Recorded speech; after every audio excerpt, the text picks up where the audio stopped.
Hey guys, welcome. It is week 5. It is episode 5 of Zoey's, and magic happens because social media is amazing. And guys, last week we had the creator, and this week we have Leeds as our guest. Hello. Hello, sir. This week we had the creator, and this week we have. Oh no, Leeds. I don't know if that's me or not. Hello, sir. This week we had the creator. And this week we have. Oh no. That's a lovely technical snafu we have going on. I don't know where it's coming from. We had the. What happened? I don't know. I don't hear it now, but that was odd. That was very weird. Sorry, guys. I have no idea how that happened. Me neither. Go figure. Well, as you can tell, we're massively professional at what we do. That was my fault because I was clicking on the show to watch it. Oh gosh. And then I think I forgot that I had that up before I was invited to be on the show. Oh, well, that's okay. Well, welcome. Thank you so much for joining us. I apologize for everything you had to go through that.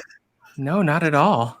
It's actually funny because I had like 5 different windows open and each of them had like 16 different tabs because I'm doing a million things at once. And I was like, oh my God, where is it? Yeah. Where is it coming from? It's okay. It happens. Yeah. Well, welcome. I'm so glad to have you on here.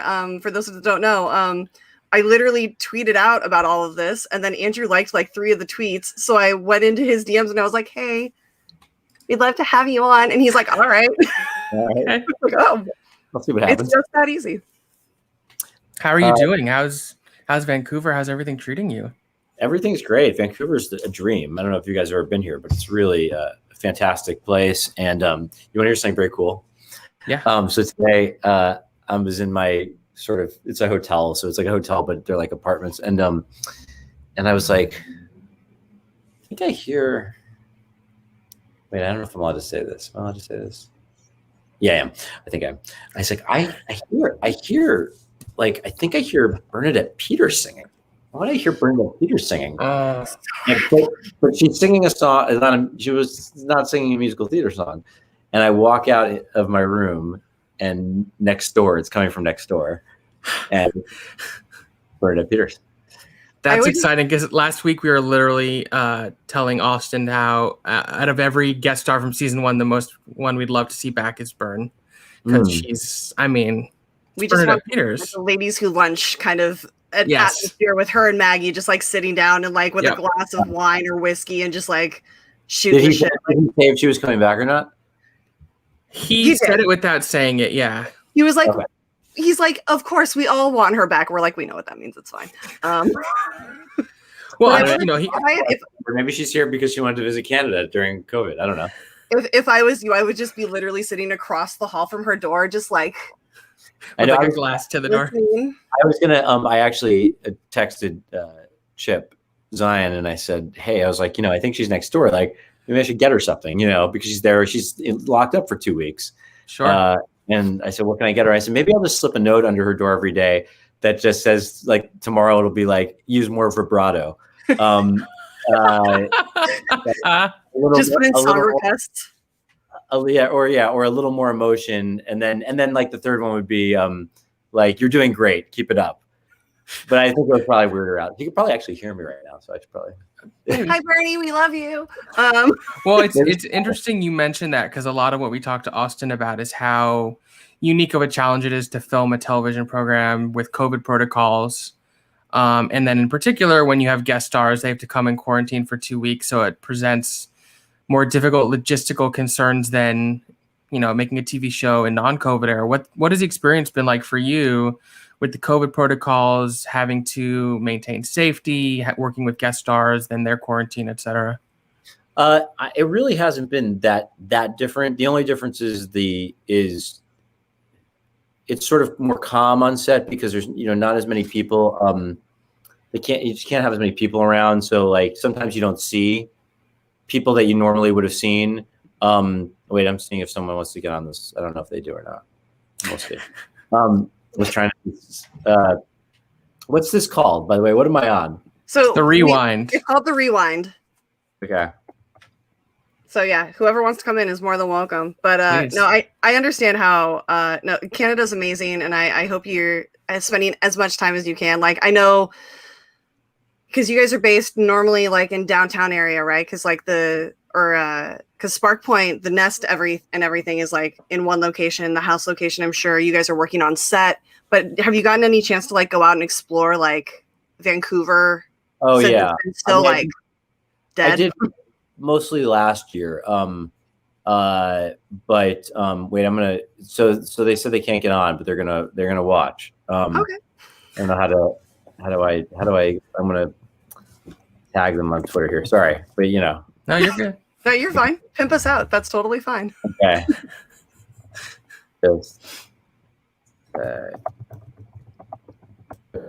Yeah, if they just search the rewind in YouTube, it's like the first thing that pops up. Search the rewind. Okay, on YouTube. Okay. Thanks. I appreciate it. Okay, so yeah, no, I love Vancouver. But anyway, so it's a little bit more calm on set. The only real and you know, and you have to keep your mask on. The only real downside is having the masks during dance rehearsals. Oh yeah, it's hard to breathe. Yeah. It just is when you're really trying to breathe. And also it kind of affects your peripheral vision a little bit. So when you're dancing around a house where there's furniture and stuff, it can be. Sure. Well, we talked last week about how much we loved your performance of I Want to Break Free. Oh, thanks. And how wonderful you are. And so obviously for those who don't know who are watching, you do have Broadway experience. When you were younger, you were in falsettos and you toured in Les Mis. How would you rate your own dancing ability, and how difficult is it to dance with Mandy Moore, who I'd argue is one of the great living choreographers? She's incredible. I mean, I grew up taking dance classes probably for like 12 years. But that being said, I don't think it was ever the thing that I was like naturally gifted at. I don't think I have like great balance, and certainly not very flexible. But that's the thing about Mandy and Jillian and Jeff, are a team of people. They can kind of make anybody look pretty good. Like they kind of know how to work with any type of dancer and any type of, you know, with any type of movement. And they're very good at adjusting when they see something isn't working. So I would say that I'm not that good. If you want to know, I'm not that good, but I think that I'm better than people usually think that I am. I think it's usually like, oh, okay, all right, that's better than I thought it would be. Well, I did comment last week about how like it's been amazing to see the progression of all of you guys who are like traditionally non-dancers from season 1 to season 2, and then like knowing how great Mandy is with her dancers and how long she's worked with you, that it's been such a great way to see how you guys can get together and create something that like pushes you outside of your boundaries just a little bit, but like makes you a better dancer. And like honestly, that whole number was just so beautiful and so heartfelt. It was just so wonderful. A lot of that was I mean, is the writing of it is really good and really smart, and it's sort of the perfect song for the situation, combined with their choreography and their enormous patience with me, and also, you know, they're also such brilliant dancers that's the only thing that's hard, is when they're showing it to you, and you're like, that's amazing, and then you do it, and you're like, it's frustrating because you're like, I want it to look like, I mean, I'm always like, I want it to look like you doing it. How do I do that? You know, but that's innate ability and 30 years of dancing and all sorts of things that I don't have. But that was really fun to do because it was extremely challenging.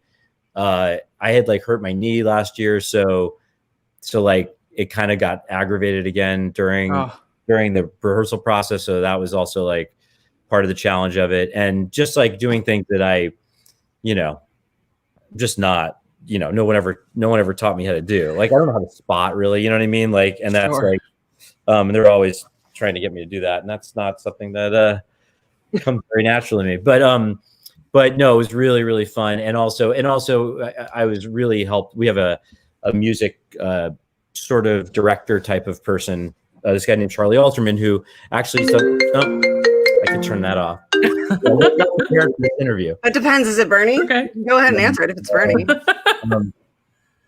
Hold on. Let me call this person where I am. Hold on. Sorry, I apologize. You're Not totally at all. fine. You're so So good. rude to do on a talk show. What was I saying? Oh, this guy Charlie Alterman, who's been a musical director for he was a musical director for the last tour of Willy Wonka and the Chocolate Factory that Noah Weisberg was in, who's also on our show. Yeah. He was the musical director for Next to Normal and Fame Becomes Me, the Martin Short Show, and he was enormously helpful. Like he gave me such good guidance and advice, and really helped shape that. In addition to the director, I mean, so many people contribute to it, but it all sort of starts obviously with Austin and the writers, which is awesome. Yeah, I think one of the fun things that I've noticed that Mandy does is she's developed like very specific styles and body language in choreography that fits each character. Yeah. Which is the benefit of having multiple episodes as opposed to if you're just doing, a 2-act musical. You can really learn each performer and their character. And so that performance in particular, it felt so much like an expression of your character that I thought it was so successful. Oh, good. That's good. That's really good. I'm glad that she's doing that. Well, you deserve credit for it too, because you're the one. I'm not really aware of. I'm not really necessarily aware of that because I'm too busy focused on, Yeah, I feel like all of the actors are progressing in such a way that it's almost mirroring the progression of the characters in Hamilton. They start off when they're rapping and it's slower, and then all of a sudden like they're doing triple runs like in Act 2, and that like you just can you can hear the way that they're progressing the same way that you guys are progressing deeper and deeper into your characters and into your abilities like as the seasons go on. It's just it's a beautiful. Oh, good. That's good. That's so nice. So nice. One of the things I wonder about that I would imagine is fun and also tricky is when you're in a scene where your character is supposed to be completely unaware of the musical number going on around you. So you just have to sort of act still and not pay attention to whichever wonderful actor is, dancing and singing around you. Are there certain tricks you guys use to do that? Have you found challenges, or is it now just sort of second nature for you? It is hard, but it is hard, especially when you really enjoy it. And when the camera's not on you, kind of sneak glances at it. But you know who was great at it was the baby in that courtroom scene. I just right by him, and he did not even flinch. That look that you give to the baby when you say how much you love him was so powerful. Oh, that's nice. Again, that's all. I feel like that's all everybody's involvement that got that out of me. You know what I mean? So you're delightfully humble, my friend. Yeah. It actually, that's nice, but it actually is the truth. I know because they kept saying to me, no, this is about how much you love the baby. What don't you understand? But also, by the way, looking over at that baby also does that too. That baby. It's an adorable baby. Yeah. It just felt like the emotions were carried over between you and Peter Gallagher to like you and your son at that point. Like it was just such a natural segue. It was just that's great. Stunning. And I cry at everything, but still I was like, yeah, this show pretty much makes me cry more than anything else right now. Yes. So in season 1, you were in quite a few episodes, but you were recurring, and then you got upgraded to the main cast in season 2. Was that exciting? Was that something you were anticipating? Was that a surprise? I mean, Austin had said during the first season that if we come back, that's what was going to happen. And so I wasn't surprised by that exactly. I wasn't totally surprised, but it wasn't a given that, who knows, you never know what's going to happen. So, Sure. It was a nice surprise. And I'm thrilled to be a part of it. It's such an amazing group of people. It's really like such a talented group of people. And it's, for me, it's so fun to get to watch them. I mean, every day I get to watch someone do it, somebody amazing do a performance live. Yeah. I used to tour with Broadway shows, and I would just spend every second of every day just like looking at these people and being like, how are you so stunningly perfect? Like it was so obnoxious. It just like made me a little bitter, but I have aggressive love. I was curious, do you have sisters? Because one of my favorite moments was the post-sex almost high five to Max. Oh yeah. And it was carried off so perfectly. I like literally had to like pause while I was watching because I was laughing so hard. Really? Oh, I'm going to give another credit where credit's due. I do have a sister. And see, people are saying, what are you doing right now? I'm telling you, go to YouTube and search The Rewind. You have more viewers. Hold on. I'll send you the link. Let me find that. Now I'm just curious as to who's gonna come by and check it out. That's so weird. Anyway, what was I gonna say? That moment, I'm gonna say that moment was inspired by Skylar. I believe that was he was like, we should do something here. So yeah, again, I basically just sit there and wait for people to bring me ideas. When I was, you have to be able to execute them, and you did it perfectly. I appreciate it. When I was a kid, like 10, 11, 12, 13, Skylar and I went to the same sleepaway camp over the summer. Oh, stage door? No, it was a sports camp. This was like before he got into musical theater. Right. Yeah. So to see all his success has been a lot of fun. Does he remember you? Yeah. We talk on Facebook sometimes. We're not like close or anything, but yeah. Cool. He's so talented, I'm sure. So I guess that begs the question: are there any cast members who you haven't had a lot of scene work with that you would like to get the chance to work with more? You know, I would like the chance to work more with. I mean, there's so many people. Yeah, I've barely gotten a chance with Alex Newell. I've literally had like a line with John Clarence Stewart, and same thing goes with Cap and Michael. I don't think I've ever interacted with Michael. I think I've kind of interacted with Cap for a moment. And I get to act with my wife a lot. She's great. Alice Lee, she's incredible. So incredible. And Jane, I've gotten the chance to do some stuff with. That's also fantastic and so much fun. I've gotten the chance to do stuff with Peter, which was great. And I've gotten a little chance to do stuff with Mary, not as much as I would like. I'd like to have some more like one-on-one scenes with Mary. I think I've only had like one of them. So I'd like that. And Skylar, I've had a little bit of, I'd take more of that. I guess is that everybody? Yeah, basically everybody. I'd like more with everybody. Just yes. Someone in the chat says, nice sweatshirt, Andrew Leeds. Aviator Nation, sponsor him. Thank you. I appreciate that. I agree. Sponsor me. I feel like that's a friend that knows you very well. That is like, this is his label. This is what he wants. Do it. Now, I know you're a musical theater guy, but is there any genre of music that you would love for Andrew to cover that has not been covered yet? Or David, because you're not Andrew. Been covered yet, and I don't know. I mean, I feel like so much has been covered, but or a song in particular that you would love to take on. I don't know if there's a song in particular. I mean, I'd love to do an Elton John song. Those are very hard to do because they're so abstract that they almost like you don't even know what they're about. You know what I mean? Like, what's Rocket Man about? Like, what's Goodbye Yellow Brick Road about? Like, how do you make those work in the context of the show? I don't know, but I'd love to sing one of those. I'd love to sing a James Taylor song, maybe, a Paul Simon song, maybe. But again, these songs are a little bit hard sometimes because they're a little too. Sometimes they can be abstract, or sometimes they're too specific. Sure. So. Interesting. But any of those I'd love to do. But I also so like a 70s singer-songwriter type. I guess so, yeah. I mean, I'd also love to, or maybe a Ben Folds song, maybe. Oh yeah, I like Ben Folds. That'd be cool. But I'd love to do. I'd love to do something from. We don't do that much for musicals, so I'd love to do something from a musical. But I don't. Again, that's also hard because those are very specific. They're tied to. Sure. So yeah. So. And when he was on last week, Austin did tell us that he wrote an original song for an upcoming episode, which is really exciting. I have the singing part of that song. Oh, that's great. That's so exciting. Yeah, very good. I asked him and I figured we'll see, and he answered, and I was like, oh yes, that's so exciting. I'm happy. That's going to be great. We kept asking him all these questions. We're like, he's never going to answer these, and then he kept answering. What can we get out of him?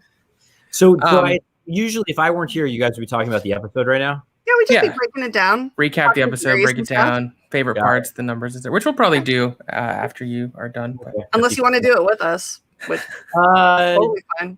But I'd rather just be talking to you about you and your experiences and stuff. Sure. I will say this: if you're looking for a gift for Bernadette Peters, I sound like such a pimp for them. Cardam's Donuts is the best thing ever. I know those are great donuts, but I did some research and I think she's like a really healthy eater. They've got vegan ones. Yeah, vegan doesn't necessarily mean healthy. That's true. No, I know. They still have a lot of doesn't mean it's not like you can't eat like 20 bowls of gluten-free pasta and just be like, yeah, no, it's fine. It's true. I know. I've learned that. So you have a lot of sketch and improv background. You're like a main member of the Groundlings, which I love. I love sketch and stuff like that. Yeah. Have you found those skills translate in any specific way to your work on this show? Yeah, I think so. I mean, I think that, I do a lot of musical sketches at the Groundlings. Sort of became like a thing that I would, when I would do a main show, I would sort of always write like a little musical for it. So granted, those are like, they're sketches. So they're like heightened and with like weird characters, but and then I'd incorporate music into other sketches as well. But so I think that helped because it just got me back on stage performing and having to exercise that muscle. And then I think just like improv in general has helped, for sure. Just be able to, if the moment arises where there's some need for some, which there isn't a ton on the show. It's, we get everything that's written on the page, and occasionally there might be something that you find, but it's mostly not like that. But when it does arise, it definitely has been helpful for sure. It's also just helped me in general because it just going out on stage with a sketch that you just wrote and you don't know if it's going to work, and sometimes it doesn't, and you just learned your lines. Like all those things just make you so much more prepared because there's nothing sort of more terrifying. Like I've bombed so many times in the worst ways possible, like the worst than you could even imagine. Nothing could really scare me, really, in terms of that. That makes perfect sense. It really does. Yeah. Are there any specific moments or numbers from season 1 that stand out to you or were your favorites? Yeah, there's a lot. It's always so hard to pick, but I love. I love True Colors in the pilot. I loved 500 Miles. That one always sticks out to me. I loved Happier with John in India, who's also amazing and a good friend of mine. I loved Goodnight My Angel with Peter, but I don't know how that was. I just loved doing it. It was heartbreaking. I curled up in a ball and cried for like an hour afterwards. It's fine. Oh, good. I'm glad it was that painful for you. When people are like, "Oh, so the world," I was to cry. Well, I'm like, "You're welcome, I guess." I don't know. Well, I have a very personal link to this show, is the fact that this is basically my story as well as Austin's. My dad died of the same exact thing. I didn't know that. Wow. Yeah, and it's an incredibly rare occurrence. Like, it's such a rare disease that, like, I think 1 in like 5,000 people have it. And so for this show to exist and for me to be able to like go through this catharsis, it's just been phenomenal. So like every time that there's like a father-son, father-daughter thing, I'm just like inside weeping because you guys do it so beautifully. When did you lose your dad? It'll be 10 years in July. Wow. So not that, because when was Austin's? Like 5 years ago? Yeah. No. Wow. That's much more recent. What's that? I said his was much more recent, but yeah. Wow. But still not that, not that far off. Wow. That's really weird to both have that. Yeah. Yeah. So yeah, that was really incredible. And getting to do that with Peter was was just like a dream. Doing Just Give Me a Reason with Alice was so much fun. I just basically met Alice. And so that was such a, interesting experience to go through that with her. And just like, it was so exciting and fun. American Pie was a blast to be a part of, and I loved it. And what else? There's some stuff this year that I thought has been just incredible. Between John and Skylar's performance tonight come to mind. Yeah. Really good stuff. I thought both were just incredible. And I'm glad Noah finally got the chance to sing on the show, because I knew him a little bit back when like he was dating someone that we knew in common, and he's so talented. So to finally get him to sing on the show was really fun. Yeah, it was great.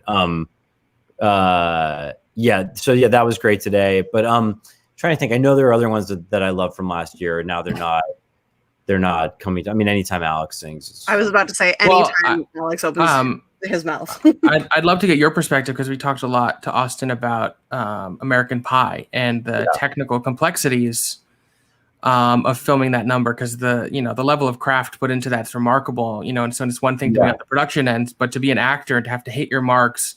Do you remember how many takes it took and how challenging it was, and what the rehearsal process was like to get it right? I think we did 8 takes, but I think the 7th one ended up being used. And I believe that they knew that was a good one. And I think it was just kind of like, well, let's just do one more time and see. So we did it one more time. And I think ultimately I felt like the 7th one was the more sort of magical one, even though there's some things in it that are not quite right. One of which, there's like 2 things that are not quite right. One of it is like, I think one person looks directly into the camera at some point. But the thing that really bothers Austin is the way that I stepped into the kitchen at a certain point. Because I had to kind of rush to get to a certain place at some point. And there was that thing, that chair mover that brings people up the stairs. So for me to get into the kitchen, I thought I had to like hug the wall, and therefore I had to step over this thing. And so if you look, you can see like my foot take a pretty big strange step. No one ever notices it, but certainly he has never let me live it down. But yeah, that's kind of the magic of it, is that there were little mistakes, and there were, I'm not mistakes, but just it wasn't like necessarily everything wasn't exactly according to plan every time, and it can't be, because it's reliant on 200 people to hit everything every single time. But I think that one had evoked the best feeling, and was the right take to use. But yeah, it was really fun to rehearse it, and fun to be there, because that was, for me, I had never gotten to be even in the vicinity of Alex or Skylar or John, so that was a nice, to be able. Or that Lauren. number really did remind me of like actual live theater, with just like sets moving constantly, and the actors. Like, I toured with An American in Paris on the Broadway tour, and the opening number is literally like a 5-minute ballet with like set pieces constantly moving, and the actors are dancing and point around, in and around and over in it. And so like just watching that, I was like, oh, it's theater again. Yeah. In a dark room. And for what it's worth, I did not notice your so-called unique or strange step over. So I'm gonna go back and watch it. But, exactly. Now I'm gonna go right and try and find it, just because you mentioned it's like the Streisand effect. It's very subtle. What's the Streisand effect? The Streisand effect is where Barbra Streisand is known for this thing where there's something that nobody will notice or won't make a big deal out of it, but when the person themselves who made the error brings it up, then it becomes a big deal, because everyone starts talking about it. I see. Lindsey Kraft in the chat said, Rachel Maxwell, have you watched Andrew as Jeffrey David Denham interview cast members? I am remiss to say that I have not. I have not yet, but I am going to be binging all of those. Yeah. What exactly is that? Is that a character you play? Yeah, I've interviewed some people, but I interviewed Jane and Alex, and I interviewed him as his character, and yeah. I'm guessing those can be found on your Instagram, or it's on my IGTV. Yeah. Nice. You sound so enthusiastic about it. Oh, what? Sounds like you really want us to go check it out. Well, and someone else in the chat said you did one with Harvey as well. I did, yes. Yeah, and Harvey. He's such a joy. I loved having him on the show. I love what we do in the shadows. He brings such a unique. And the way that he left, I can't wait to see his entrance, because if that was his exit, I'm like, oh, girl's coming back in third act. I'm so excited. Lindsey Kraft says, you're playing it down. It's the funniest thing you'll ever see in your life. So. Well, now we're definitely. So first we're going to go check out your awkward step in, and then we're going to go watch all of these interviews. Anyway, yeah. What to say about it? That's funny. So we mentioned a little bit how you had musical theater experience when you're younger. Is that something you would like to go back to? And if so, are there any like dream roles in like the annals of classic American musical theater that are on your wish list? Sure. Yeah. I mean, I'd love to do falsettos. I'd love to do Marvin and falsettos. Yeah. And I'd love to do George and Sunday in the Park with George. I'd love to do what else would I love to do? I could see he was Guy in Once. Oh, okay. That's good. Yeah, sure. I'll take it. I totally could. If you learn guitar, I'm there. You're there. It's interesting because you mentioned falsettos, and Austin talked a lot about that musical last week and how influential it was to him on this show. And I thought that was so interesting. I never made the connection before because I saw the revival with Andrew Rannells and Stephanie J. Block and Christian Brawl a bunch of times, and always found it so incredible and moving. And it's a great point that it's like very deft balance of musical comedy with like devastating death and dying and like those tragedy. Much deeper tragedy. When he said that, it was like, oh, that makes infinite amount of sense that would sort of be a tonal template for what you guys are doing on the show. Interesting. I didn't realize that. Well, maybe that's why I'm on the show. I didn't know that he had really been influenced by it. I knew he loved the show, but yeah, that's interesting. That is true. I think Falsettos is a very special show in that, it's completely original, which is so rare for a play or to be based on nothing, not a piece of art, not a piece of literature. Guys, I'm so sorry to stop you. We have another guest that popped up. He's coming in. Here he goes. Oh, wow. Hey. What's up? Hey guys. This is just turned into my favorite day of the year, guys. Oh yeah, this is incredible. So you're aware. What's going on? What's happening? We're just talking some Broadway. How are you doing? Talking some Broadway. Okay, I love Broadway. I'm great. Yeah, I was just watching tonight's episode with Skylar, and cool. Andrew just messaged me. He's like, "Hey, hop on." And, yeah. Well, thank you for hopping on. Yeah, the more the merrier. Thank you so much. Yeah, you got it. You got it. What are you guys talking about? We were talking about musicals, and we were talking about falsettos. And I was just talking about how it's a really because he was, I guess Austin said that he was sort of influenced by it for the show in the combination of comedy and emotionality, I guess I would say. Cool. And yeah, it's rare to find a show that operates on both those levels, really. Like you're not going to find that. I'm trying to think of other shows really that have. Well, the other one he mentioned in terms of influences is Next to Normal, which is less musical comedy, but certainly is telling a tragic story through musical theater. Right. Those were the two Austin mentioned last week that were a big influence on his sort of concocting this wonderful show. So. Wow, I didn't even know that. I was like, I think Austin's keeping a lot of stuff from us. Yeah. It's okay. I'll send you the link for last week's episode. You can go back and watch it. It'll be good. Well, I mean, what was I don't know what the last Broadway show I watched was. But I literally spent an entire summer watching a bunch of them when I was over in New York City. But I put on YouTube, right? No. I mean, I watched One Man, Two Governors on YouTube recently, but actually, like I watched. You second acted? I what? You second acted a bunch of stuff, or did you buy tickets? I mean, I third acted a bunch of stuff. No, I did buy tickets. Although, like, I'm like really good at finding deals, so I'll know exactly like the websites to go to like be like $4 in the fifth row. Not in my fifth row. It's like the ultra mezzanine. Sure, fifth row balcony side, right behind a structural beam. Right. I like the seat right next to the spotlight. Yeah. That makes me really happy. Just like feeling when it gets in your peripheral vision. Not seeing anything. Yeah, it's always fun.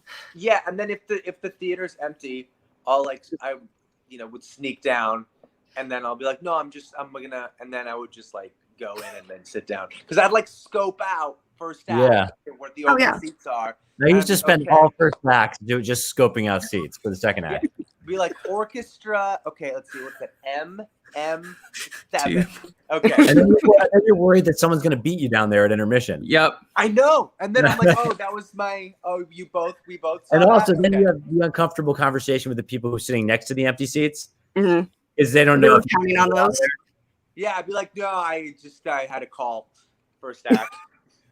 Yeah, I was checking my email. But now I'm here. Do you have a strong background in musical theater? Did you perform in stage shows and stuff when you're younger? City of Angels. I did City of Angels at USC. I was Lieutenant Munoz, and then I did in high school. I played Zoey in Aida. Okay. All right. Which and then I was Charlie Brown, and You're a Good Man, Charlie Brown. Oh, that's such a great musical. Right? Yeah, you crushed as Charlie Brown, right? The kite song. I was the best Charlie Brown. I sang the kite song in a middle school chorus competition in South Florida. Yeah, such a great. Which one? Yeah, I'm from Boca Raton, Florida. Well, I'm from Clearwater. Oh yeah. Yeah. Perfect. And you're from Clearwater, Florida? What? You're from Clearwater, Florida? Yeah, thanks for asking a single question about me in 2 years. Andrew Capil, Andrew, I'm so glad you guys get to be on my show. Yeah. Oh, nice to meet you, dude. I mean, have I seen you somewhere? I mean, to be fair, it's not exactly as if you've shared the screen together a lot on this show. That's true. No, we have not. We're best friends off screen. I thought we were. Yeah, you guys haven't had one scene together yet, I don't think. Yeah, we have not. We just filmed it together. That's not true. We just filmed something together. You filmed it, but we haven't seen it, so that's yes, you haven't seen it, but we did film it together. It was very. And even though we didn't talk to each other in the scene, you'll notice the chemistry. Yeah, excellent. No, the I can't wait. is pretty wild. If you'll forgive me, Andrew, I want to ask Kapil a couple of the same questions I asked you just to get some of his perspective on it. So, I mean, your journey to Andrew's is kind of similar in that show, in so much as you were recurring in season 1 and now you're in the main cast. Yeah. Was that something you were anticipating? Was it a surprise? I'm sure you were excited. I mean, no one can expect anything because you don't know what the budget of the show or whatever Sure. is. But the way they had been giving me more material, I was like hoping for some sort of a thing because I'm like putting 110% in and they did. And I was like, wow, that changed my life in terms of like, how I was seen by the show and, and career wise. So it was really, really nice. And, I was super grateful for it. And, yeah. Yeah. I mean, your character and your performance is definitely one that's hard to ignore, just in how you would like be hilarious and light up the screen every scene you were in. And at a certain point, I think it just became inevitable that like, this is a guy we want around because he just makes everything that much better. Thanks, man. Yeah. It's such a fun, chaotic character to play. Yeah. A lot of like buttons and by the way, just to let you know, we have a surprise guest. Oh. Hello. Oh. Wow. Hold on, let me see the people. Hold Oh on. Well, yeah, let's put it on. Hold on, or just take the phone. Yeah. So, hi, everyone. What's up, hi. Skylar? Hi, guys. We I don't know if you remember that well, but I know you. yeah, there you go. You do remember. Yeah, we went to camp together for many years. But we went to Winnidoo together. Yeah, correct? Winnidoo, not stage door or anything. Like intense sports camp where we didn't really fit in that well because sports. So funny. Yeah, it was an all boys sports camp in the most competitive camp, like they would say. So competitive. And then we both were like, "Who are we kidding?" And we got and now I'm a Tony nominee and you're on an amazing television show. So there you go. I can legit just see the two you guys like off to the side during like when you guys are supposed to be doing baseball practice or something and just doing like damn Yankees run throughs. For what it's worth, Skylar was a much better athlete than I was. He's selling himself short, but he could actually play sports and I could not. Well, I had experience. Also, like I then translated that to like all my dance stuff. They're always like, well, you could do athletic stuff, right? It's like kind of how I got started. Makes sense. Yeah. You're like, I can baseball slide into anything. That works. And by the way, spoiler alert, I do baseball slide in an upcoming episode that is yet to be aired. We are Oh, getting there you go. so many Yeah. spoilers. I'm loving this. I do have to ask one thing while I have you. Last week, or a few weeks ago in the show, you literally sat down with Zoey and were like, "Okay, so this is what you need to know about wrestling." Was that line written for you, or did you come up with that? Because I know you're a huge wrestling fan. I see your Rey Mysterio Jr. shirts like on your IG stories and stuff like that. So I'm just super curious if that was you or if that was the writers writing for you. That was actually Austin thinking that it would be really funny and like that I'd get a real kick out of it to see that. What you didn't get to see is that I'm trailing off when I'm talking about it because Zoe's like going into her dream. So of course they would let me just ramble and ramble and ramble. So each take I was giving the deepest cuts on. I mean, only the crew would find it funny. But if my wrestling fans tuned in and any of it made the show, it would have like freaked them out. I was laughing so hard. We got a couple lines in there. We got a couple things in there. Let me also just say, not just because my name is Max and your character's name is Max, but I relate to the character a lot. And then especially tonight, like the idea of a Jewish son not living up to what his father wants him to be and singing that Linkin Park song. I was like, oh shit, did someone take my life and put it on screen? And obviously your vocal performance was incredible, but it's like so nice to see a character that I identify with so much and feel those feelings. Yeah, and it's like not the most insanely tortured relationship. Like there's no like it's not like some abusive father or anything Sure. like that, but I think that there's like a lot of power in the nuance and just in the matter of factness of just that relationship of just being like misunderstood, I believe. Yeah, which is, similar to my dad. Like we get along, he's not abusive, we don't hate each other, but I think he had a different career path in mind for me at the very least. Sure. So, yeah. Gosh. That I want to talk to everybody for like hours. I on know end. I know I have questions. I'm like, who do I ask first? This is so exciting. I do have a question. More of a statement. I'm so excited to see where you guys are going because all of the characters have such an incredible range now. We're getting so deep into everything. But I have to say, Kapil, I am such a fan of your character and like the way that he was just like this douche bro at the beginning. And I was like, oh, I know that guy. I know I've toured with that guy before. I used to tour with bands and stuff. I'm like, I know that guy. And then like all of a sudden you like had this turn. I was like, oh, I love this guy now. I am pulling for you to have a relationship with Abigail when she comes back from Africa. I want that to happen so badly. I saw that look. Am I on the right track?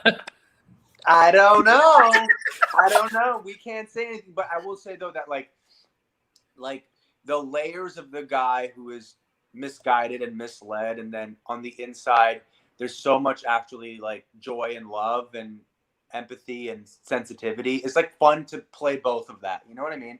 Yeah. Yeah, I think the show does such a good job of exploring these like various toxic traits like toxic masculinity, and sort of breaking it down and trying to identify why that happens and how we can use empathy to fight past those things. The way that they allow the male characters to explore their emotions and like not have anybody and any of the other males come out and be like, that's gay, like don't be stupid. Like, and it makes me so happy. Just the maturity and the care that is dealt with every aspect of this show is just phenomenal. Yeah. I agree. Even Andrew, with your character last week, the position he took on, being like, I want to work from home and take care of the child, is not something you would necessarily see on television so much. It's sort of a gender reversal, and I'm a big proponent that gender norms should be squashed and are ridiculous. But in mass media, you don't often see that portrayed. That's or portrayed true. in a positive manner. Right, in a positive manner. Yeah, that's very, very true. Congratulations to us. Yeah, no, I mean, and then I could go on. This show is just great. So it's like, where do I talk first? Yeah, Austin came on.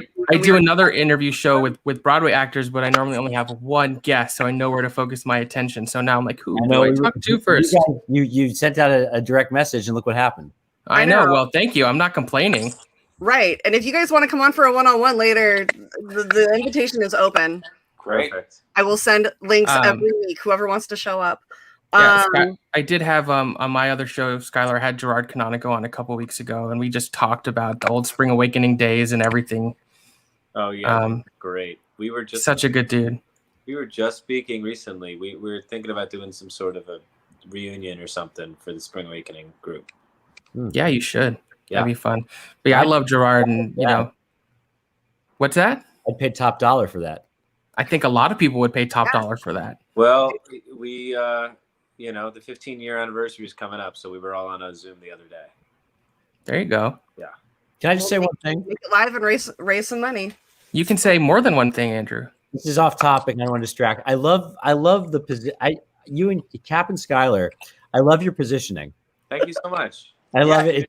It's like very well, like it looks like really well staged, and I love the colors, the shirt color. You both look like models. It looks like you're in an ad for something. Well, the juxtaposition of the shirt colors, like you could take a photo right now and put it on a magazine cover for sure. Yeah. Well, hey, they both have their like perfectly maintained scruff. Yeah, the perfectly messed hair. Look, I come to the company, I stay for the compliments. This question is mostly a joke, Skylar, but how come you keep ending up in musical things where your romantic co-lead is a redhead? What's that about? As a natural redhead, I'm totally okay with this. No, it's not a complaint. It's just funny to me. Yeah. What was the other thing where there was a redhead? Pitch Perfect. She's red hair. She said red hair in that, but I think but she's brunette. But I mean, but you know, I thought you were going to say where the girl's not that interested in me. I was like, yeah. Oh no. No. Because I know that you worked with Ben Platt. Is there any way that he's maybe coming in to the Zoey verse? Oh God, we should be so lucky. I mean, he's so busy, that guy. I do know he's in Vancouver right now, potentially with his man. So, but I don't know. He's got his own show. I'll pick up the phone, Skylar. Just call him. Just call him.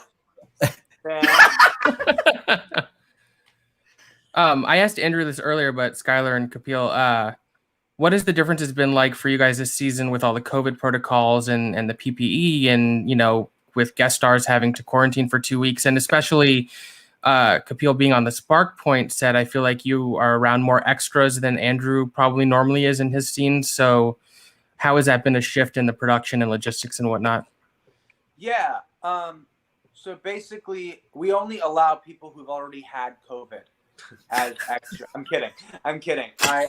Gosh.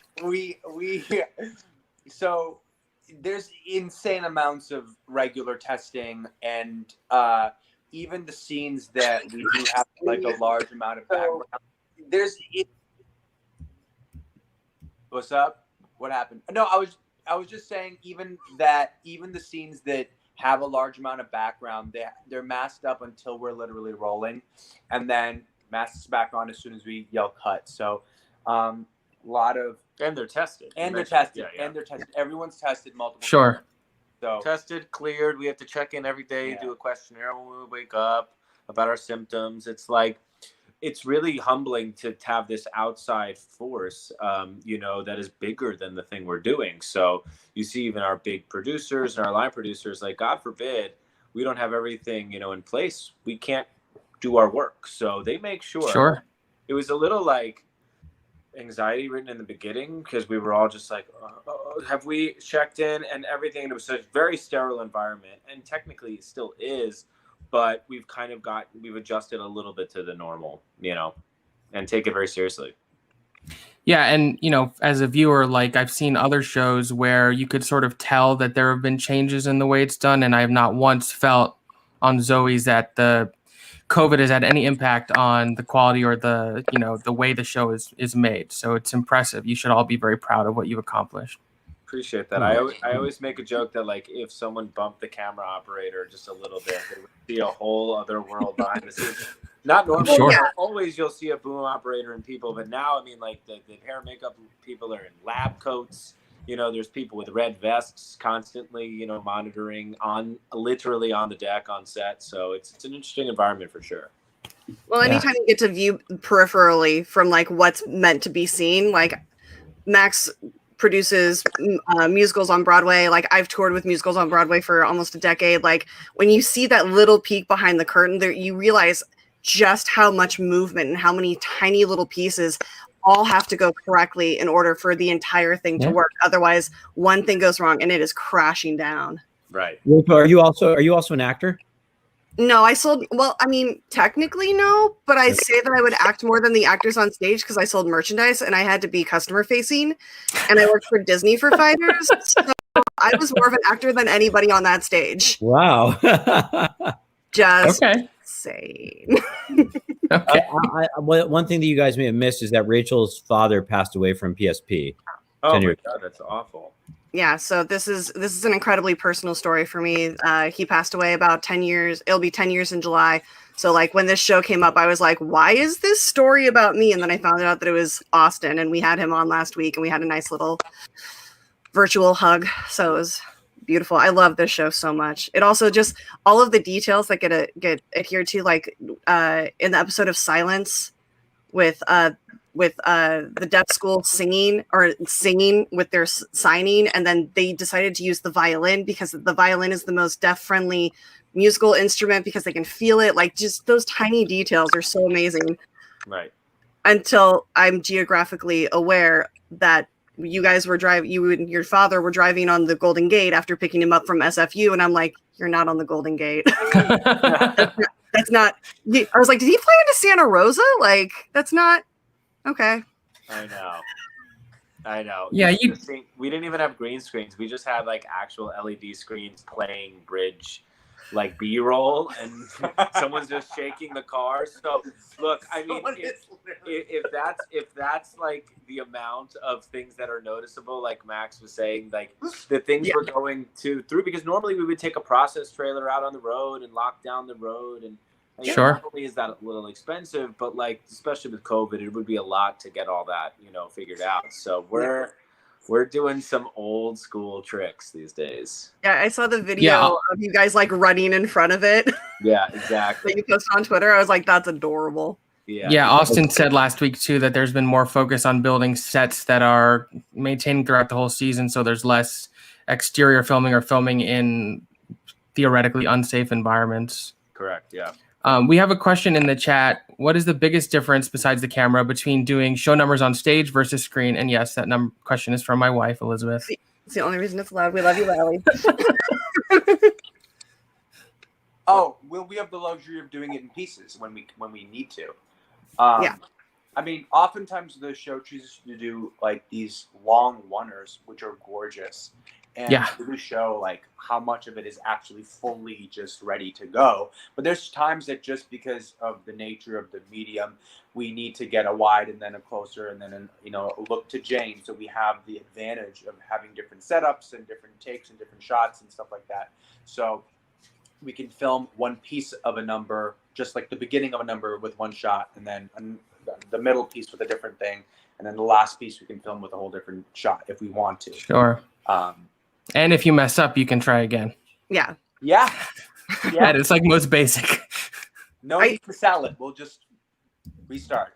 I am really curious though, with so many of your cast members having a background in musical theater, what do you think the likelihood that we might get a live episode? That was mentioned. Andrew, what do you think? Andrew, Andrew, what do you think? Well, who mentioned it? I've never heard that mentioned. Austin did actually mention that the other day, and I gotta be honest, I don't know if I want that. Like a crazy. Yeah. I think that because I think that it would take months to prep, and it just doesn't look as good. It wouldn't look like our show. It would just be another thing. Like I would be more interested in doing a live thing or some sort of well, there goes the okay, so we're charging now. Or I would think it would be kind of cool to do a straight. We should just see what's happening here. A straight to Peacock episode where we could do a little bit racier songs, a little bit different subject material, with a little more, just like an extra little bonus. Some nudity. Yeah. Do a little what? Some nudity. Some. It'd be fun. Yeah. Only in the song. Is Jeffrey coming out to interview? No, I mean, I think it would be really funny to do a heart song at a strip club. I'm just saying. I think that would be phenomenal. Just the whole visuals of like the strip club, like the poles behind you and the girls that can dance. Like, first of all, that is an art form beyond all belief. I think that would be a very, like, someone's going to end up getting married at some point. That's the bachelor party scene, like 100%. I think it'd be fun. I think Alex wants to do Cardi B, he wants to do WAP, and I'm like, I don't know why we should deprive everyone of that. Alex can do whatever he wants. Whatever he wants. I love him so dearly. I asked Andrew this earlier before you guys came on, but one of the things that tickles me about watching the show is scenes where there's a musical number going on around you, but your character has to pretend like it's not happening and just be totally focused and out of it. I'm sure it's second nature at this point, but are there any tricks that you taught yourself or experiences that stand out as being particularly funny? For some reason, for me, it's the easiest, most fun times. I truly have the best time doing it. Mary and I were talking about this actually recently because we were doing. You were doing some background work. Andrew, you're embarrassing me. Yes, Mary and I were talking about it because we were doing a little bit of that actually, and we were just like, I love it. It's not that it's easy. It's like the eyes aren't on you and your whole job is to just, and by the way, they're never recording sound in those moments. They're playing the song for playback. So you get to just kind of speak. You don't have to be a full extra. You get to just like talk and like just be a person. When Simon was doing Jealous in episode 12 of season 1, and I just got to rant and rant. I mean, you get to say the most ridiculous things because no one can hear you. And Godfrey, the only thing you have to do is just, if you're supposed to be talking and ranting like Chip was in tonight's episode, just don't ever let it get to you where you're not doing anything. Like be just like say bubble, bubble, bubble if you have to, just to get, Which is a very go ahead. Sorry. No, go ahead. I just say it's a very, stage thing that you learn like this, in musical theater, there'll be so many times where you're frozen when a number is performing or you're just in the background. So if you have stage experience, that probably translates perfectly. Like Spring Awakening, you think they start singing The Bitch of Living and the rest of the classmates are sort of still in the moment. Yeah. It's the same thing. Oh, literally, actually, now that you mentioned it, yeah, that is literally Latin class for All That's Known with John Groff. When he's singing that, we're just reciting Latin. So I guess I've been doing this for over long time. 10 years. Wait, remember in that, which episode did they actually write the fake scene out? They wrote the fake. In yours. Yeah, in mine. Yeah, it was so. I don't want to put. They did. They gave us dummy sides, and I literally, by the way, Cap was not involved in this scene, but was there and doing other things, and I literally was like, "What is the scene? Like, what is ridiculous?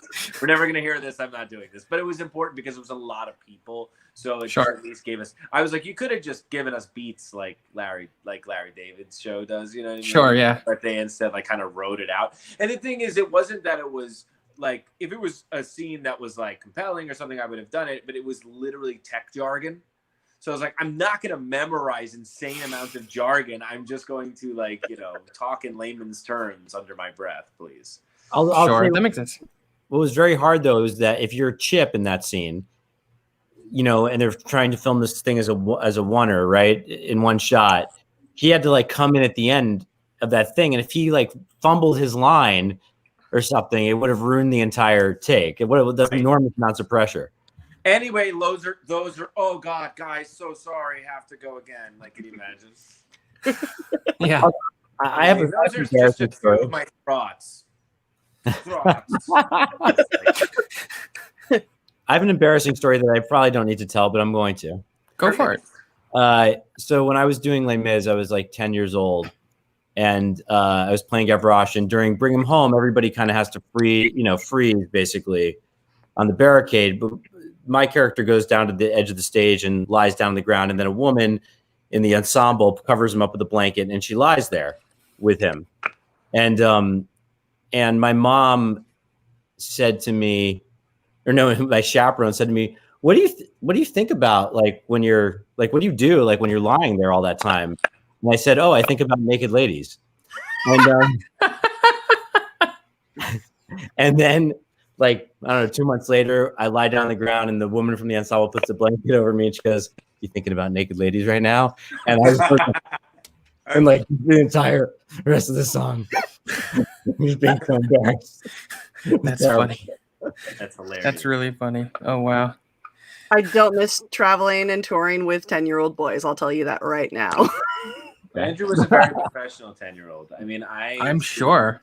I love the interview that one clip you've sent me, Andrew, where you're just like, yeah, you know, it's just it seems so old hat. You're literally 8.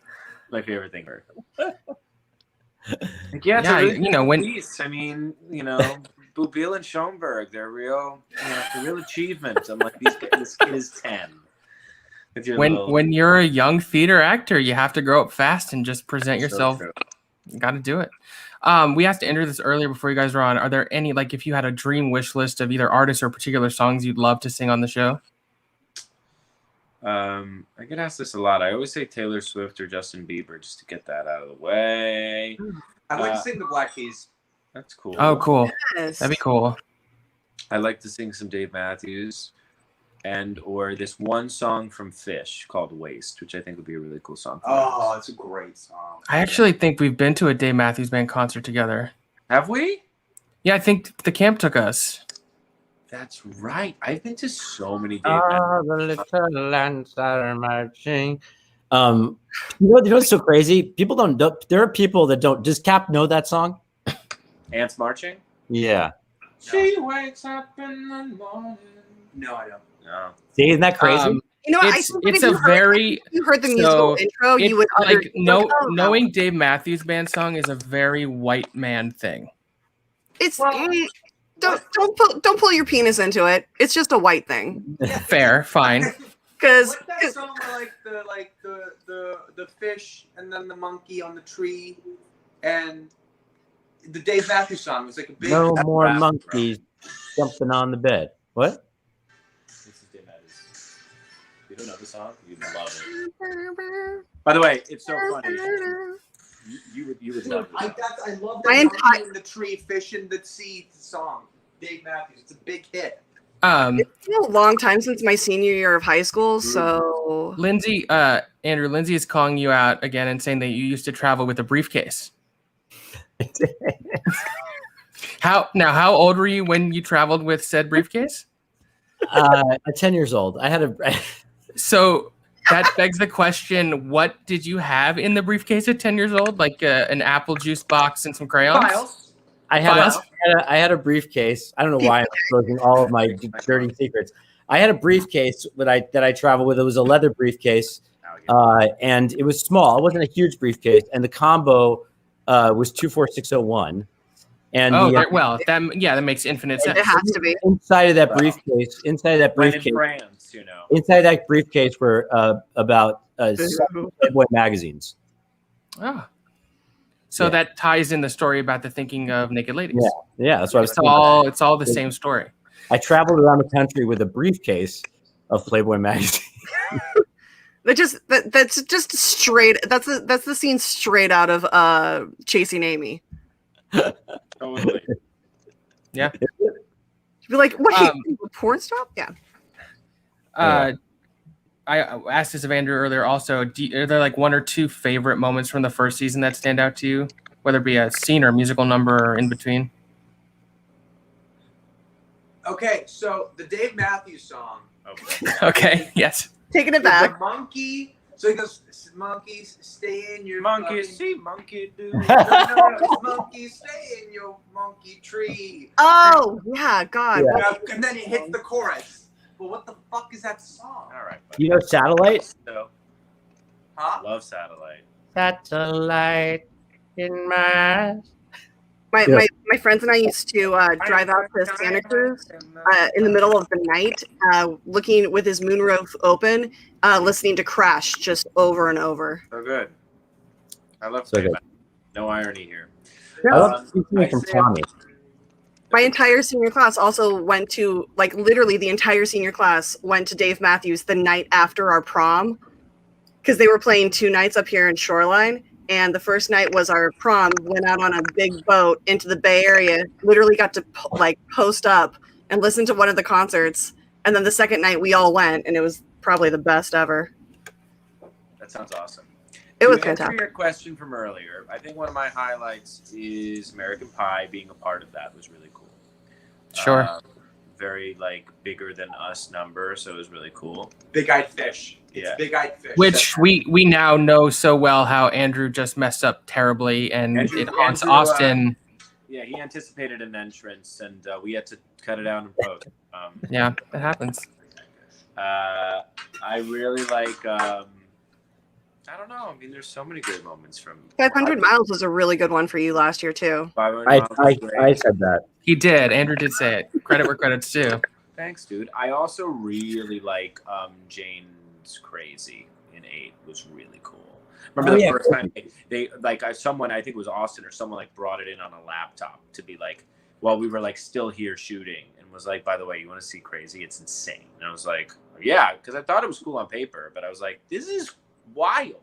Like, it was just really, really cleverly done. And Jane was magnificent. And but Mandy's spacing and like camera work with John Turtletop's directing it was really cool. It was a really great episode, and it really kicked it off in a cool way, I thought. Yeah, although I'm not sure you'll be able to top Sexy Take Me Out to the Ball Game. Oh yeah, but that's season 2. I mean, if you that is season 2. No, absolutely, but that is just too funny. Like, I think we've all been there in our own way, and seeing it like represented in a very visual and auditory way was hilarious.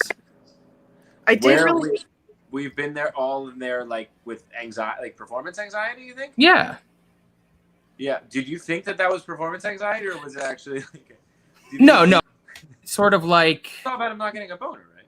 That's why I was like, we all have not been there, but thank you. No, more like trying to think of anything else other than sexy things at an inappropriate time. Right. Obviously, right. in this way, it's representing itself in you don't want her to hear whatever your heart song is. True. But the general feeling of, oh, this would be a terrible time to be aroused or get a heart on. Literally. What am I going to sing? What am I going to think about instead of that? But it literally wasn't the wrong time. They were literally getting ready to have sex. Right, but you didn't want to hear it. You didn't want to hear the. I guess better Take Me Out to the Ball Game than Boys to Men. Is that what was happening? I was a little disappointed that you didn't break out into Pony. We've pitched it. We've pitched. Don and I both pitched Pony for instead of Are You Gonna Be My Girl? No, I mean like just in addition. You should have just gone through like a mixtape of it. Just like skip. Song rights are expensive. The more you do, the more you got to pay for. I know. See, this is my producer mind at work. Yeah, you're producer. I'm just ideas. I'm like, this is what I want to see. I know there's money behind it, but still. Oh, that'd be amazing. That'd be great if like under 5 seconds like was free. Then we could just rifle through like a whole library. That'd be cool. That would be cool. There are a couple songs that came out in public domain this year. I forget what they are, but they're usable. Yeah, The Great Gatsby is now in public domain, so you can do whatever you want with that. Too, so I just saw that. Yeah, I forgot what the songs are. What are the songs? There's a couple of decent songs. I don't know off the top of my head. Well, that's something you should know. Well, oh God, I left it in my briefcase, which is in the other room. Yeah. So along with your porn mags. Yeah, exactly. Is there anything you can tease us about upcoming in the next few episodes that wouldn't spoil anything or get you in trouble with your bosses? Tobin sings soon. I spoiled it, so now he didn't, so that's good. There you go. And let me think. Zoey turns 30. Oh, that's fun. I was wondering about that. Oh, boy. Whoa. Here he is. She's had a rough night. I can see we're wearing our beanies for similar reasons. Can you? Hi, Jeffrey. First of all, you guys, thanks for having me on. You're so welcome. How are you today? I'm great. I'm exhausted. Long day. Yeah, we're in tech. We're in tech. You're in tech? Tech can take a lot, yeah. Yeah. What are you in tech for, Jeffrey? Oh, I'm working on a couple workshops at the moment. COVID-related material. Can't talk about it. Oh, sure. Yeah. There's nothing I want to see more when theater reopens than, chamber dramas about being quarantined during COVID. Yeah, that's where the money is going to be because people that's the reality. What's the rehearsal process like? Are you guys taking COVID protocols or only within the context of the show? Yeah, well, up here in Calgary, we don't have normal COVID protocols because we're all getting vaccinated. We're essential workers. You're essential workers? Yeah, we're essential. Is that a Calgary rule? Yeah, it's Calgary. See, now that I know you're Calgary, I was going to ask, was tech at Ripley Greer at 42nd Street Studios, but Ripley Greer, what a studio that is! I'll tell you what, you can get in there for $12 an hour, and they got snacks. they do have snacks. What?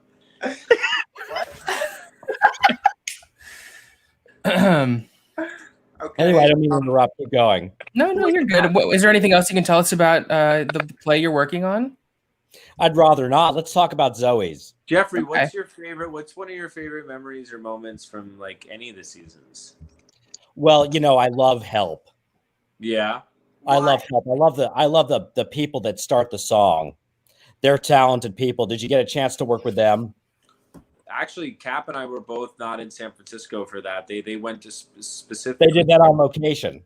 Exactly. They couldn't Yeah. take. Yeah. Yeah, that's what you want to do in a pilot, just to set it up.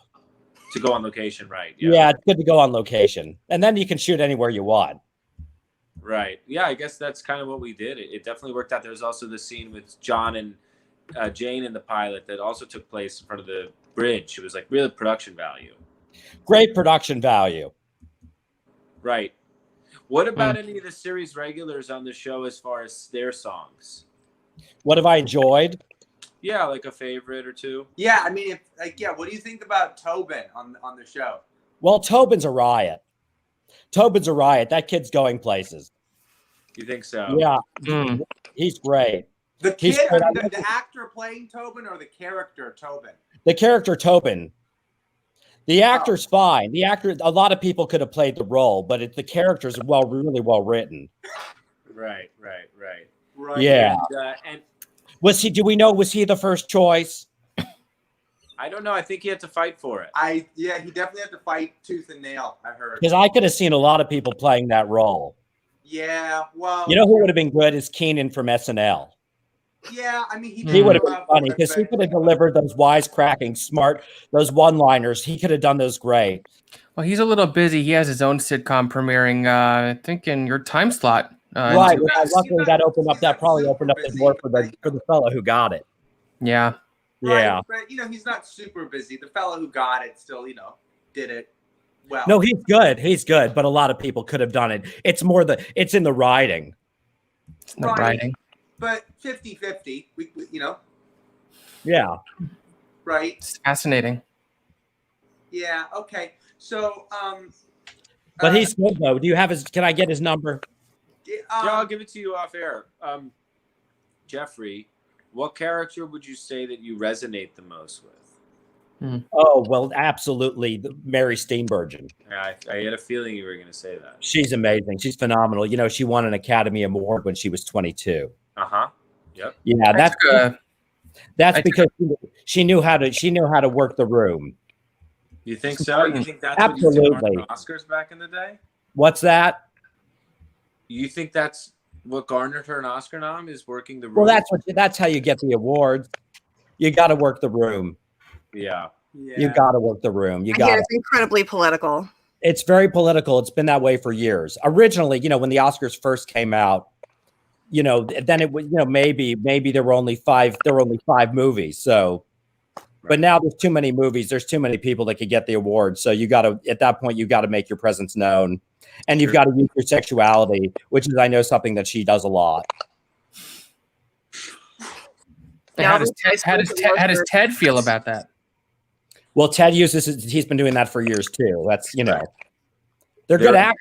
They're good actors. They're talented. But like I said, there's a lot of people that can do the job, right? Sure. A lot of people can plumb your toilet. But who are you going to hire? You're going to hire either the cheapest, and they ain't cheap, I'll tell you that much. So who else are you going to hire? You're going to hire the best looking, and they kind of fall into that category. Yeah, certainly when I make a rubric for hiring a plumber, attractive is definitely high up on the list for sure. Mm-hmm. Well, it doesn't hurt. It doesn't hurt. What's that? I said, yeah, when you're hiring for plumbers, you've got to make sure the plumber's crack is the attractive part of it. Well, yeah. Well, I don't want to see that. I don't need to see a crack unless it's shaved. Well,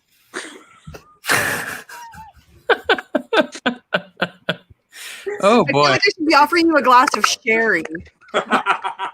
that's what it took him to break is shaved crack. Anyway, I've got to go. It's been great, you guys. Bye bye. Thanks so much. Take Thanks, care, Jeffrey. Thanks. Oh wow. Um, I do have to say, Skylar, one of my favorite movies of all time has you in it. It's probably one that not a lot of people have seen, but it's 21 and Over. Yes. She And talks about that movie all the time. Because I traveled with Broadway shows for 7 years and I toured with punk bands for like 9 years before that, I spent a lot of time downloading movies and like watching them on my laptop or whatever. And I watched that movie just about every flight I had. And it would always make me laugh. I just absolutely adore that movie. Like the chemistry that you had with Miles Teller, like, is perfect. I appreciate that. We had such a good time on that film. It was written by the Hangover writers, so we thought it was going to be a huge hit. Yeah. I think people like it that've seen it, but I don't know if it just had the proper like marketing or whatever. But I love it. It's like the people that have seen it love it. Yeah, it was really fun. A lot of improv on that too, which was really fun. Now, do you guys get to do a lot of improv on the show, on Zoey's, or is it like really strictly like? It's not strictly anything, but it's really well written. I mean, there's a definite tone to it. We've gotten some stuff in, Cap and I, when we were together in Spark Point and independently. They let us. They trust on our comic chops. If They were really cool with letting us improv a little bit. Some of them which actually made it in. Yeah, some stuff made it in. Definitely, there's little moments. These days, I don't fully like improv as much as like I don't know, massage like stupid things. I mean, some stuff is full on like little witty jokes, but like random details like when my scene with my dad today, I just added that little tidbit about like it's my business partner. Just stupid little things that are just like massages to like find little nuance. So it's like not so much like wow, what a brilliant improv, but it just keeps it alive, in a way. Sure. Like, Yeah. more personal. Chip Zien. Okay. Yeah, keeps it alive. Like the moments in between the moments. Sometimes you read it and you do it and you're in it and you're like, oh, there feels like there needs to be something in this like to keep the fluidity of it going. And then if it's an extra look, one of those like throwaways, that's where I think maybe is like a better moment to improv rather than just like for the sake of improvising. Yeah. Also, in fairness, a lot of our scenes kind of end with like a look or like a open-ended question, which is great for the edit. But like when you're on set, you're like, I mean, she just leaves me there. Can I say something? Like, you know what I mean? And they'll be like, sure. And like every once in a while, they'll need a little button. But, a lot of the times it's kind of already editorialized, on the page. Yeah, when Austin was on last night, I had a question about when you and Zoey like basically took a break, or when Max and Zoey took a break, and he's going to leave, and there's just that like 8 seconds of silence, and she says, "I know." I thought that she said "I know" because I thought that you were singing a song to her, and it was another one of those like heart songs that we weren't privy to, and that she pulled a Han Solo, and he was like, that wasn't her line, but I'm so mad that wasn't her line. I was about to say, I could hear perfect. Being like, that's brilliant. Yeah. I was like, you're a nerd. How did this pass you by? Like, of course, whenever somebody says I love you, the first thing that pops in your head is I know. Like, right. It's not I love you too. It's I know. Right. That would have been great. Well, there's still hope.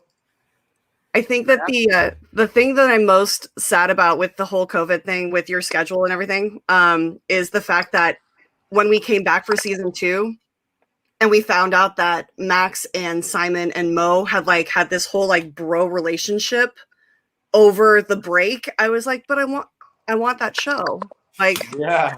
Like he was like pitching like spin-off webisodes of you guys hanging out at the ski resort. I do. I want that. I want like 8 episodes, 20 minutes long. Well, weirdly enough, it's like Lion King 2.5, where it's like what were Timon and Pumbaa doing. So yeah, maybe we could just show our wine trip and our I don't know, all of the things we did.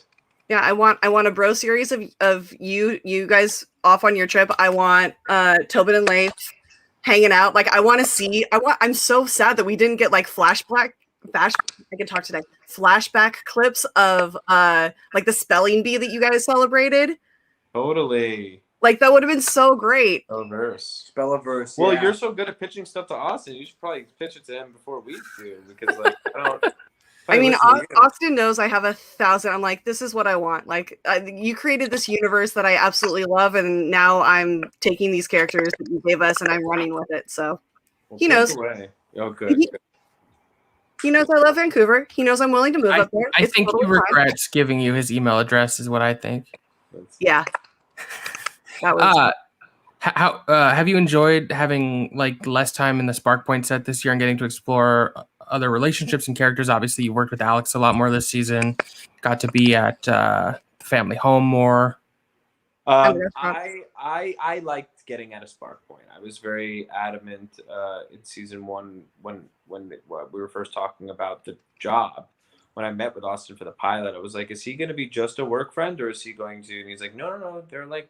He knows that. I was like, does he know the family? And he's like, yeah, we'll get you in there. So I just thought that was really important. I just wanted to set it up just because that means that, like, you know, for the times where just writing wise, like Max and Zoey aren't as hot and heavy with their relationship, like he has other things to explore. I didn't know he was fully taking them out of Spark Point. I had no idea. I don't think he knew or that early, but yeah. I think I didn't know. And by the way, you know, Austin is very clever and very smart and has like a lot. He has a whole, you know, world up in his noggin, but he also does like leave certain things a little open to. I'm not sure actually. I don't think he fully knew what the business venture was going to be with Max when Max got fired. Interesting. That was the hit. That was him over the hiatus, probably kicking a bunch of things around. Probably went to the writers' room and they came up with Maxima. I mean, I live in the Bay Area. Like I live in San Jose, so I'm like 40 minutes south of San Francisco. And as soon as they brought up that idea, I was like, wait, that doesn't exist in San Francisco yet? Because I swear to God. Rachel, you're in San Jose? Yeah, born and raised. Wow. I grew up in San Jose. Where'd you go to high school? I went to Midi first and then Cupertino High.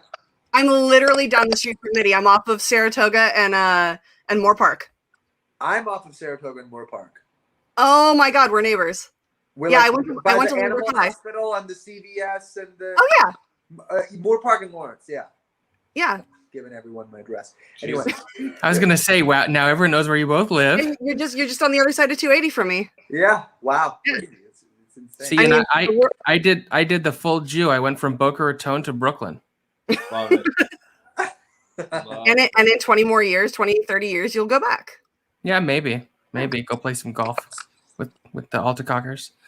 Well, it's funny because I got the feeling, and I might be misreading it tonight with everything that happened with Noah Weisberg's character, that he would be an interesting investor for the restaurant as a way to bring you sort of back into the Spark Point fold in a certain way. I don't know if that's what's going to happen, but that's sort of what I was getting hinted at. Well, maybe. I mean, I'm not at liberty to say, but I know that Sure. they definitely need money now that Yep. he's turned down his dad. So that would be smart. Would. I mean, And- that was the logical form that I was going through too. Totally. Cool. Makes sense. Well, I will say this. I know we've had you guys for so long, and it's you probably have rehearsals and a whole bunch of stuff to do tomorrow, so I don't want to keep you too late. But I have to say, Skylar, I just want to hear you sing a Butch Walker song at some point during the show. Because have you heard his stuff? I think I need to look at it. He's an amazing singer-songwriter. He's produced just about everyone. He co-wrote Tommyland for Tommy Lee and like worked with the Donnas and Avril and like everybody. But his songwriting is excellent, and I think it would fit your voice stunningly. But is there anything that you guys are like really hoping to do with these characters? Like if there's any like issues you want them to address, because now that they've got Simon, you know, addressing racial diversity in the tech world, is there anything you guys kind of want to see your characters address as well, or team up with someone to address the same issues? What do I want to address? I think I have to think about it for a sec because it's like a good question. I guess I can take it then. for now, while you think, I think that I mean, obviously, like what John has in store in the next episode is really phenomenal. A lot bigger than the show, a lot bigger than me for sure. So something that I wouldn't compare to his situation, but would be interesting in tackling. I think something that we are doing already is just like I always want to maintain this sense of like modern manhood and being an evolved man and being compassionate and being a good ally, and being responsible. And so like even within Simon's story, like when Max comes into play, like obviously Austin sees it the same way, but like it's important for him to listen and be a real evolved person. And so I just want to continue taking him on that journey. I think friendship is something that I want to explore more with,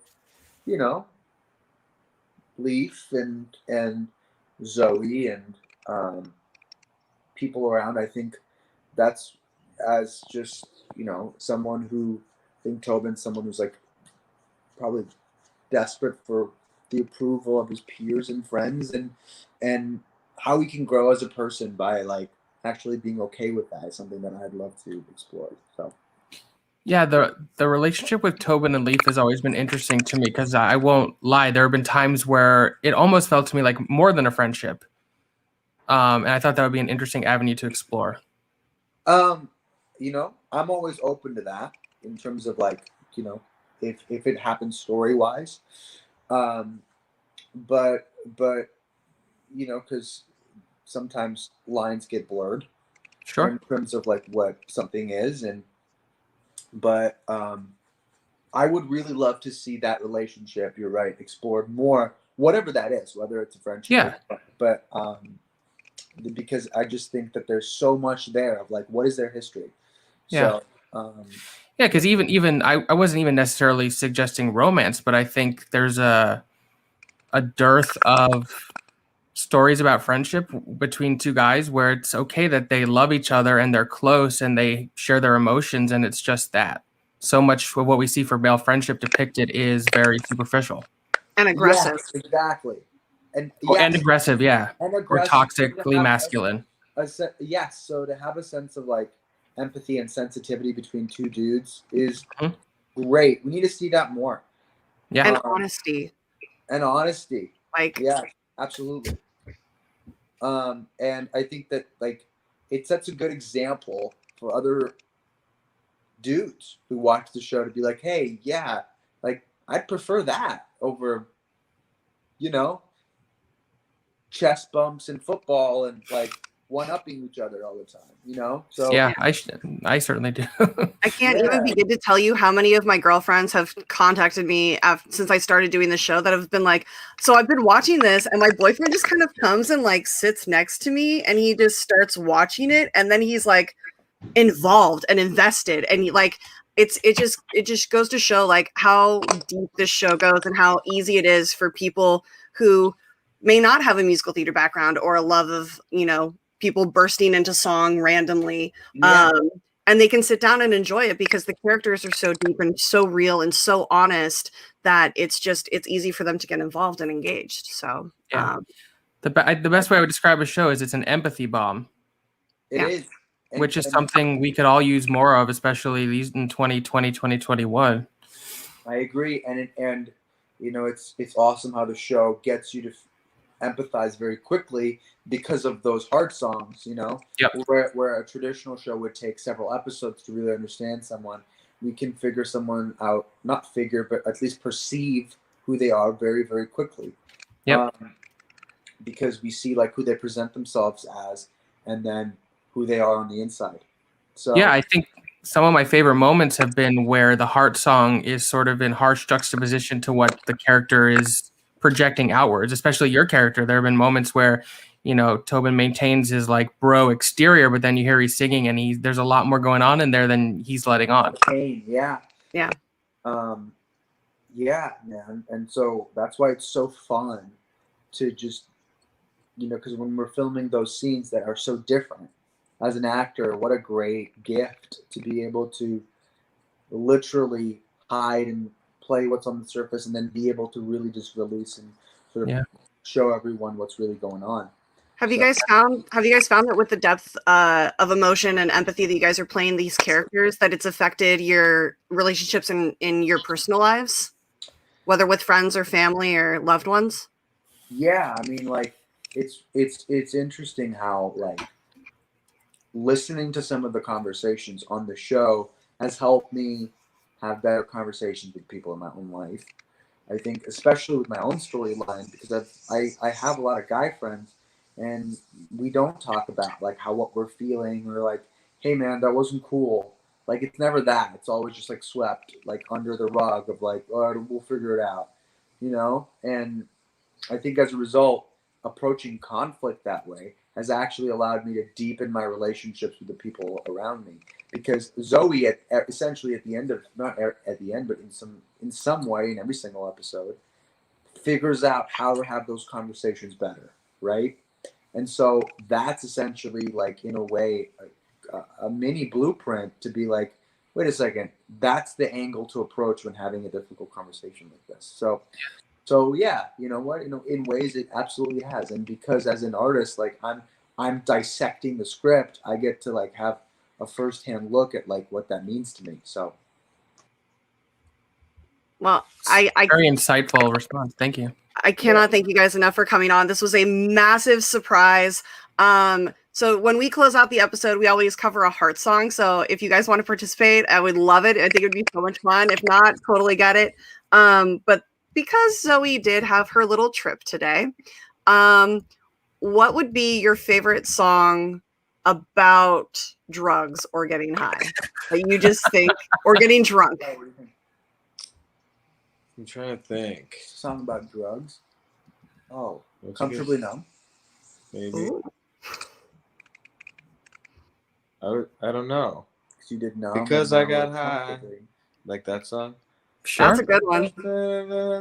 Because you know that song. I'm gonna stop because I'm high. Yep. It plays at the end of How High. I'm too long because I'm high. Anyway. I don't know. Yeah. Sing Comfortably Numb. Sing Comfortably Numb. I was thinking I Buy the Drugs by Electric Six, which is a really fun song. Very good. That's a good one. I went to one that I like to listen to when I'm stoned because I live in California and it's legal. Nice. So I picked Smoke on the Water. Nice. Oh, yeah, there you go. It's just a really nice one to chill out to. That or basically anything from like 70s rock, like anything. I mean, they're all drug. Yeah. Give me 3 albums of the Allman Brothers and I am like gone for the day. I'm so happy. Yeah. I'm in. Well, thank you guys Yeah, so thank much you so for much. being It's here. really a pleasure. Love to have you guys back on whenever you want. I'll keep stalking you guys on Twitter and Instagram. If you guys want to tell the kids where they can find you, because I have no links down below for you guys. I am on Instagram at KTALWALK and Twitter as just my full name. And Skylar is, I think. I am at Skylar Aston. Everywhere. Everywhere. Well, have a I good am, night. I'm at Skylar Aston. If I'm not there, I'm not there. There you go. Well, I can't wait to hear you cover a Butch Walker song because I'm gonna message Austin and make it happen. For sure. Well, yeah. Thank you guys so much. Have a good night. Stay safe, and talk to you soon. See ya. Take care, Bye. guys. Well, that was a delight. Guys, we didn't recap the episode, but I think that's okay. This was better, frankly. So just a really quick recap. Jenna and Maggie had some issues and worked it out. Zoey got stoned with her Boss. with her boss and her ugly duckling Aussie neighborhood, which is amazing. And had a musical number that I love so much. I kept rewinding and watching like 3 times. Truth. What else happened? Well, the ending was what was so powerful. The ending was the best, and it makes me so excited for next week with Simon and addressing the racial inequality in just the entire company of SparkPoint and in stretching that out into tech, because it is such an issue. It is, yeah. Very excited to see, because just the way that they've handled every other issue that they've dealt with in this show, it's going to be handled incredibly intelligently and very honestly and openly. So I'm super excited. Yes, I was going to say this. Danny And Michael he Davis played Willy Wonka on tour, Noah Weisberg. So full circle. It's perfect. The numbers were fantastic. I was a little sad that they didn't do a more edited version of Unwritten. Like, it was very like straight on, but it sounded amazing. Starships was fantastic. Numb was heart-wrenching. It actually took me a second to realize what the song was, because it's such a different arrangement than the Linkin Park. And then when because you don't have the guitars and everything, and then when I got it, I was like, oh yes. Yeah, because you don't have the background vocals in it to like echo like the call and response, and it was so beautifully done.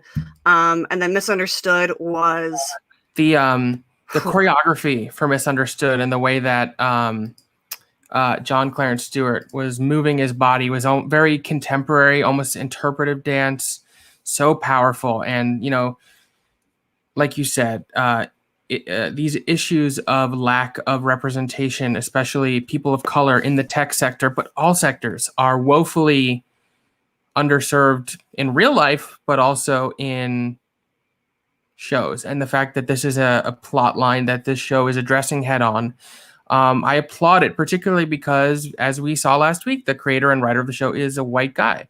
So he doesn't have to do this, but it's an important thing to talk about. And the conversations, there was a conversation with Simon and Mo and the reporter from Wired. I think Tatiana. I can't remember. Where they were talking about how he should handle it, because they, the boss asked him, as basically the highest ranking Black person at SparkPoint, to make a press conference about it and apologize for the issue. I did have a question about that. Isn't he in charge of marketing? Like, isn't that part of his job though? Or is there somebody that should have been doing it, but they went to him because he's... Well, I mean, technically Zoey is his boss, so she could have done it. Or Danny Michael Davis is his boss, and he was back, so he could have done it. So it felt very deliberate that they went to him because he's Black. Did you hear? I don't know. It was almost like a left-handed, like it was almost like a dropped comment. Ava left. Yeah, I heard that too. Yeah. Because and I'm sure to a certain extent it was because it was hard to get Renee Elise Goldsberry back during COVID, but also it worked really well into the story. That the highest ranking Black person on SparkPoint staff is not there anymore, so it falls to him, and that's not a position that he should have to be put in. Yeah, and so I really applaud his character and the writers for having him decide to take a stand and address it head on. And I am very excited to see what happens next week. The little teaser for next week sort of gave me chills. And I believe next week is the last one before the show takes a hiatus for a couple weeks.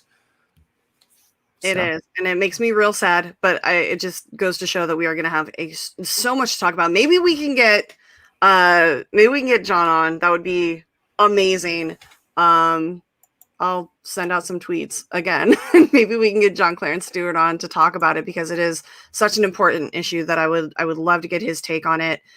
Just being able to get his take on, what it was like to read that he was going to be representing a character that was taking that stance. And it's going to be, I would love to. The show's going to be fantastic as always, but I would just love to get his take. I feel so bad that Lindsey missed tonight. I know, I do too, guys. So before we could even address it, Lindsey is in the Carolinas, and they're having this crazy snowstorm down there. I guess it went to New York and then south along the coast, and she has no internet. So I'm so sad that she missed out on it. But hopefully she'll be back next week, and we'll be able to close off the first half. The first half of the season is already we're already there. It just makes me a little sad. Anything else to say to the kids? No, just thank you guys for tuning in. Thanks again to our surprise, incredible guest for joining us. stay safe out there, wear your masks, and you can find me on Twitter at Maxwell, and we'll see you next week.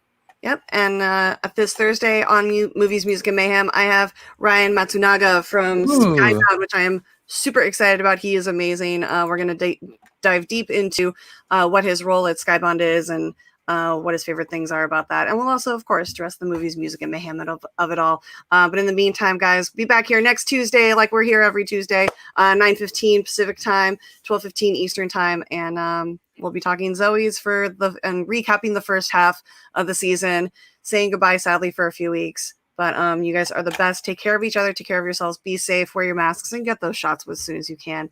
You guys are the best. Thank you so much. Have a fantastic night.